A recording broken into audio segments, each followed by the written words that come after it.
You've tuned into The Break Room, a weekly conversation about how the city of St. Augustine works, from those who do the work every day. Hosted by the City of St. Augustine's Communications Manager, Melissa Wissel, The Break Room offers a closer look at the city's programs and provides updates on current and upcoming projects.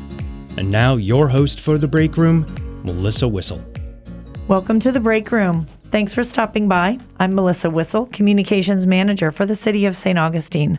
This week I'm sharing The Break Room with Jenny Wolf, Historic Preservation Officer for the nation's oldest city. Jenny, thank you for joining us. Thank you for having me. We have had a major decision come down from our City Commission that makes quite an impact on our community, and more importantly, or how it relates to your role as our Historic Preservation Officer, the historic fabric of our downtown plaza. We're talking about the 3-2 decision to remove and relocate the Confederate memorial in the plaza. Right, and a memorial that has been there for 140 years, that has its own interesting history, just as an object, if we're removing, what it stands for. It's interesting. It was originally constructed on St. George Street in 1872, and the tablets were taken off when there was a change in government and allowed for the monument to be erected in the plaza as a memorial. So the tablets were reinstalled on a new memorial. That's why you see the date 1872 on there. And it was transfigured into an obelisk type of shape. So that's what we see out there today. And there was one other missing piece that many people may not realize, that the top right now has multiple cannonballs situated at the top. But it used to have an extended obelisk going up further, and apparently there was a weather incident because of its overall height. It was a little bit of a risk. Okay. So that part had been taken down and sits in a cemetery right now. And exactly what you're talking about, it's even in its second iteration. Right. Its second physical being as it is right now. Yeah, we talk about those as being its period of historic significance and historic context. It has multiple contexts, and we are right now in what we can call its third period of historic context. We are creating history by making this decision, and I think it was a brave decision of the commission. That's one thing I'd like to just put out there, that I'm very honored and very proud of the process that was undertaken. I feel like there was as much community involvement in this decision, and that overall it remained peaceful. Unlike what we've seen in other communities, and for that, I'm just really grateful. And let's talk about that for a minute. The commission meeting was 8 hours long of public comment. It was very long. Our clerk's office read every public comment that was submitted via email. We had folks come in person, of course, observing social distancing, and we had folks calling in on the telephone. It was a lot to manage. Quite a landmark event it was. For us. And so and today, everyone did an amazing job. In the aftermath of that, if you will, now we are faced with, what does that mean? We'll come back to some of the other historical components of it. I know National Trust for Historic Preservation has weighed in on the debate. And you were talking about the significance of the historic preservation aspect in your specific field. Right. When we talk right now, let's talk for a minute about that relocating. I think that's something that the community, now that this decision is made, we've had the discussion. I'm sure the discussion will continue. Right. But what does it look like, or do we even know yet? It's a lot of things to consider. There is a lot to consider, but in preservation, the idea of relocating something is not new. Homes have been relocated for long periods of time. It's happened over and over and over again, and it's the preferred option to demolition. So there is, preferred methods of what needs to happen when you relocate something. You don't just come in with a bulldozer, you don't come in with a forklift. But this isn't a pallet at Home Depot. No, and that's actually one of the interesting things, is it is the unknown. We don't know exactly what all it's constructed of. We do know some elements of it. But so the first step that you want to do is document it. And we are very fortunate to have, in a one-day turnaround, University of Florida's Envision Heritage came into town and did a 3D laser scan of the memorial. Okay. So we have those images. They are at such a precise scale that if something did happen, if some piece did need to be reconstructed, we would have that information. So that's the first step in a relocation process, is to document what you have. The second thing you want to do is do some consultation. So the city has reached out to a preservation architect who's well respected, as well as a contractor who has experience in moving monuments. I know that this contractor participated in moving the A.L. Lewis Arch over in West Augustine. So again, it's not unusual that they're moving a monument or a masonry structure. Okay. So you want to know that you're working with the right people and taking some careful consideration that it's done as safely as possible.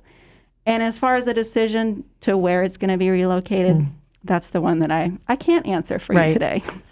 In I don't know what the right word is, dismantling, however we take those pieces apart, because you, as I said, you don't just put a forklift in under it and take it off like a pallet at Home Depot. Mm-hmm. We don't know what that looks like. But the concern is that when we start to look at how we take it apart piece by piece in order to therefore put it back together, we run the risk of damage or, if, like you said, destruction. And then when we go to rebuild it, refabricating, if you will, that's a tough. It doesn't happen overnight either. No, it doesn't. I'm sure this will be a weeks-long process. And as we get into it, we'll learn more about the material that it's constructed with. But we do have confidence that the approaches that we're considering are the best case options for preservation of as many of its features as possible. But again, there is a preservation treatment called reconstruction. We can take stucco samples.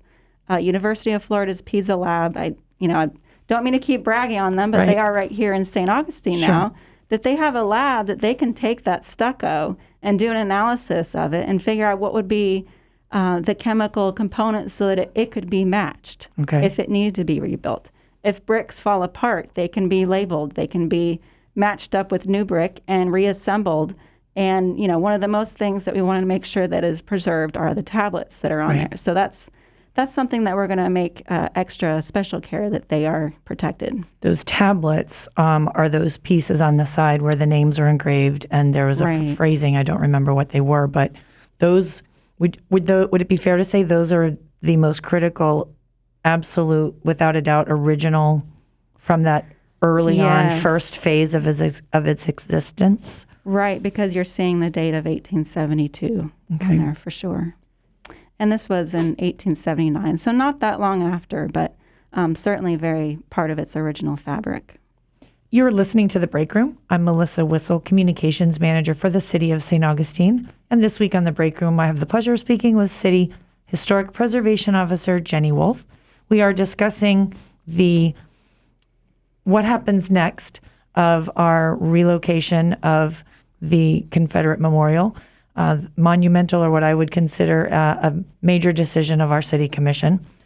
Jenny, if we could, in talking about preservation, and you were mentioning, or we were mentioning the National Trust for Historic Preservation, this isn't just, while this is a local issue, and of course we've seen so much happening across the country, it is a national discussion, though, in the preservation industry as well. It is. It's been something that the National Trust has been working on for the past several years, something that the Florida Trust has begun working on in the past several years with its conferences, social media, grant programs. The National Trust African American Heritage Fund has received a lot of support and done a lot of great work. And one of the things that I want to mention that I think we're really recognizing now is that this effort cannot be the same preservation system of the past. When we look at these programs for leadership, we're looking to have leadership from those minority groups, not just to be a symbol, but to help us learn more about their culture, to help us actually lead the efforts and help us understand. It's the listening. And this was something that John Regan really spoke of last night when this decision was made, is that we need to look through a different lens. And that's what preservation as an industry is really doing right now. And we're challenging ourselves to question, would I make this same decision if I removed my white privilege, you know? Mm-hmm. And that's something that is really hard to think about. Right. It's hard to change. And it's hard to very uncomfortable. It's hard. I was going to say it's hard to articulate, to speak of, but to be honest. Yes. And without having that dialogue, which is really, like you said, what the commissioners were talking about, having the dialogue to recognize the need for change. And I really find it fascinating when you look at the obelisk from a historic preservation. There's just a whole different side of the discussion about preserving history in a different way that preserves the artifact itself. Right. And I think that's what people started recognizing with a lot of the comments that were made yesterday is at least several of them that I heard were not just, let's just demolish it, let's just take it down, but let's just put it in a place that's not public property. Right. Let's put it in a place that is reverent towards the dead, you know, like a cemetery, for example. So there are other considerations that can be made for this historic resource, and it's not unlike what is going on throughout the rest of the country. I haven't followed up with some of the other places like Richmond as far as where those statues are going, and you know, we know that they are different than the Confederate memorial that we have. It's an actual statue of a person. And this, we've really understood it to be more of a memorial, but still understood that that is negatively impacting our African American community. So I think that's what ultimately led to the decision. But it doesn't mean that it can't stand elsewhere to be interpreted and preserved for what it is and what it was. The discussion also last night or at the meeting led to what can we do to continue to celebrate our history with other types of memorials. The conversation went a little bit to changing the look of it, but ultimately was decided you can't just redecorate it, if you will, into something else because that symbolism of it. But maybe there is an opportunity in this where the city can find itself in a way to help mend, come up with a new monument or a new memorial or something that celebrates. You just said it today.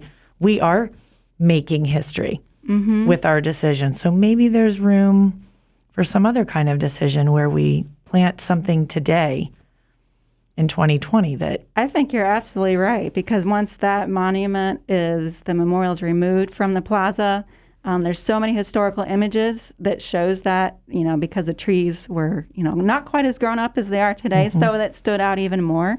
So the city really is going to be facing a unique opportunity to decide what does that space become. Right. And that'll be really interesting. And I hope that becomes another opportunity for people to be involved. So again, it's not just us, you know, city leaders making that decision, but I know that we'll look to have public input on what that's to become. And we will wait to see what happens. I know in listening to some of the discussion about how do we move it, you mentioned trees being planted. So in this removal and relocation, things like trimming back trees, street signal lighting, things like that. So stand by, I guess, any of our listeners to what this is going to look like. But we're doing our best to move forward. Absolutely. And Jenny, we always enjoy having you. This is a really interesting conversation, a totally different spin on historic preservation.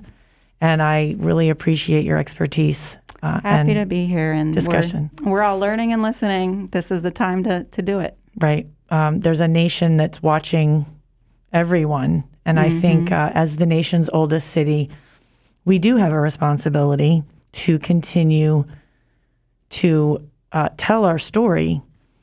You've really struck a chord with me in saying that today, that we are making history. And there's an opportunity here to maybe not set the record straight, but start a new record and start a new path. Change the course. Excellent.